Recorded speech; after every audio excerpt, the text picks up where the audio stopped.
ამ წუთებში ეკონომიკის მინისტრის ყოფილი მოადგილის რომეო მიქაუტაძის სასამართლო პროცესი იმართება. მსჯელობენ მისთვის აღკვეთი ღონისძიების შეფარდებაზე, მას სამსახურებრივი უფლებამოსილების ბოროტად გამოყენებას და უკანონო შემოსავლის ლეგალიზაციაში ადანაშაულებენ. ადვოკატის ცნობით, ეკონომიკის მინისტრის ყოფილი მოადგილე ბრალს არ აღიარებს სახელმწიფო უსაფრთხოების სამსახურის გამოძიებით, რომეო მიქაუტაძე სხვადასხვა უწყებაში სისტემატურად ბოროტად იყენებდა სამსახურებრივ უფლებამოსილებას, რასაც თან ახლდა განსაკუთრებით დიდი ოდენობით შემოსავლის მიღება. სამართალდამცავებმა მიქაუტაძე 20 ივნისს დააკავეს, დანაშაული 12 წლამდე პატიმრობას ითვალისწინებს. თითქოს რომეო მიქაუტაძეს ედავებიან ბიუჯეტიდან თანხების მითვისებას ან მოპარვას, ეს ასე არ არის. მას ედავებიან, რომ ის თითქოს ახორციელებდა ბიზნეს საქმიანობას, რისი უფლებას არ აქვს ჩინოვნიკს.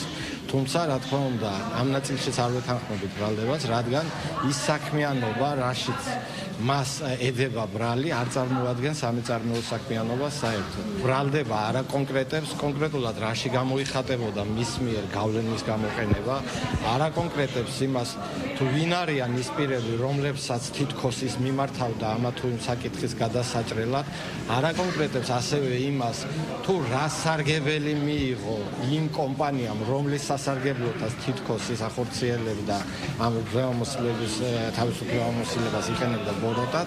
აქედან გამომდინარე, ჩვენ ვქვით, რომ ეს ბრალდება არის სრულიად დაუსაბუთებელი. ბრალდების მხარე მიიჩნევს, რომ შესაძლოა თავისუფლებაში ყოფნის შემთხვევაში მან გაანადგუროს საქმეზე არსებული მტკიცებულებები, ზემოქმედება შესაძლოა მოახდინოს მოწმეებზე, ასევე შეიძლება მიიმალოს ან ჩაიდინოს ახალი დანაშაული. დაადგინდა, რომ ის თანამდებობაზე ყოფნის პერიოდში უსაბუძლოდ გამდიდრდა და შესაბამისად საზღვარგარეთ შეიძინა ძვირადღირებული ქონება, ვინაიდან უნდა შემდეგ დაედასტურებინა თუ რა წარმოავლობის თანხით შეიძინა, გააყალბა მთელი რიგი დოკუმენტები, მთელი რიგი გარიგებებში შედიოდა კონკრეტულ პირებთან, მათ შორის ბიზნესმენებთან, იქიდან ღებულობდა შემოსავალს და გარდა ამისა კიდევ დადგენილია დაუსაბუთებელი ქონება, რომელიც წარმოვალობა არ დასტურდება და ეს გამოძიების საკითხია თუ როგორ დავადგენთ ამას.